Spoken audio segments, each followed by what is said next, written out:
नमस्कार, आप देख रहे हैं पंच न्यूज एनसीआर और मैं हूं आपके साथ मानवी ठाकुर। शुरुआत करते हैं आज की खास खबरों से।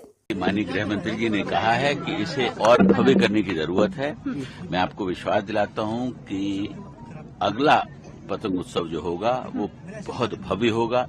देश के कोने कोने से यहां पर लोग आएंगे, उनको बुलाया जाएगा और इंटरनेशनल काइटिस्ट जो हैं, जो दुनिया में बड़े बड़े काइटिस्ट हैं, उनको भी यहां बुलाया जाएगा और अगला प्रोग्राम जो है बहुत ही भव्य होने वाला है।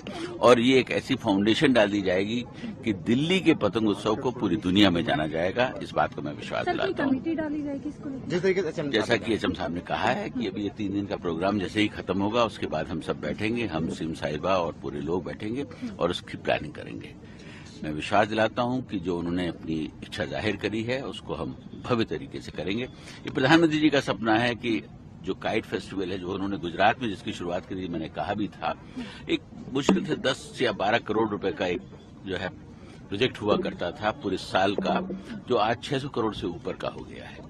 तो ये काइट फेस्टिवल सिर्फ काइट फेस्टिवल ही नहीं है, लोगों को रोजगार देने का भी एक बहुत बड़ा माध्यम बनेगा। इस बात को भी मैं आपसे बताना चाहूंगा, क्योंकि इसमें ज्यादातर महिलाएं हैं, पतंग को बनाने का काम करती हैं। इससे रोजगार के भी बहुत सारे आयाम खुलेंगे। आने वाले समय में इस तरीके के प्रोग्राम और भी किए जाएंगे, जिससे कि दिल्ली जो कल्चरल हब है हमारा, जो फेस्टिवल का हब होना चाहिए था, उसको हम दोबारा उसी पर स्तर पर लाने की कोशिश करेंगे। की उपलब्धियों पर भी एक बार जरूर आपसे बात करेंगे। उन्होंने भी बांसेरा का भी जिक्र किया, आपने भी बांसेरा का जिक्र किया और हमने हाल ही में देखा कि कई तरह की एक्टिविटी है, एयर बलून, आपके माध्यम से शुरुआत उसकी भी की गई। देखिए, बांसेरा आज से करीब 3 साल पहले, 3 साल से कम पहले जो है इसकी शुरुआत की गई थी बनाने की। और उस वक्त ये कंस्ट्रक्शन एंड डिमोलिशन वेस्ट की एक साइट हुआ करती थी। करीब 40 लाख टन यहाँ पर जो है सीएनडी वेस्ट पड़ा हुआ है। जब मैंने इसकी कल्पना की थी तो मुझे याद है कि बहुत सारे लोगों ने कहा था कि ये संभव नहीं है। ये भी कहा गया था कि बांस दिल्ली का पौधा नहीं है, यहाँ पर नहीं लग सकता है और शायद पैसे वेस्ट होंगे। लेकिन मेरा रिजॉल्व था कि नहीं, मुझे करना है, क्योंकि मैंने इस तरीके के प्रयोग इसके पहले किए हुए हैं। राजस्थान के उन इलाकों में किए हुए थे जहां बंजर था, तो किया गया प्रयोग बहुत सफल हुआ है। 30,000 बैम्बू यहां पर लगे हुए हैं, करीब इसमें 16 से ज्यादा वेराइटीज के बैम्बू लगे हुए हैं। और आने वाले समय में जब ये बैम्बू मैच्योर होंगे तो ये भी हमारी काइट इंडस्ट्री के रॉ मटेरियल का काम करेंगे। इसकी पीछे इसका विजन भी यही है।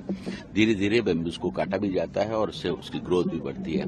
शायद आपको ये भी मालूम होगा कि बांसेरा में हमने लैग्रॉन जो टर्मरिक है उसका भी सफल प्रयोग किया और पिछले साल जब हमने जो लगाई थी उसमें 7 क्विंटल जो है वो हल्दी निकल कर आई, जो बहुत हाई वैल्यू हल्दी होती है। और इस साल भी लगा दी गई है। शायद 1 महीने के बाद उसका भी प्रोडक्शन शुरू होगा। कल्चरल प्रोग्राम्स यहाँ हो ही रहे हैं, तो आप देख ही रहे हैं। जश्न एकता भी हुआ था। आज अभी आईसीसीआर का इंटरनेशनल प्रोग्राम होने वाला है शाम को 4 बजे से, वो भी भव्य प्रोग्राम होगा। बांसेरा अब एक ऐसा डेस्टिनेशन बन गया है कि दिल्ली के लोगों को अगर खुली हवा चाहिए है, स्वच्छ हवा चाहिए है और ग्रीन एरिया चाहिए, तो बांसेरा ही एक डेस्टिनेशन है।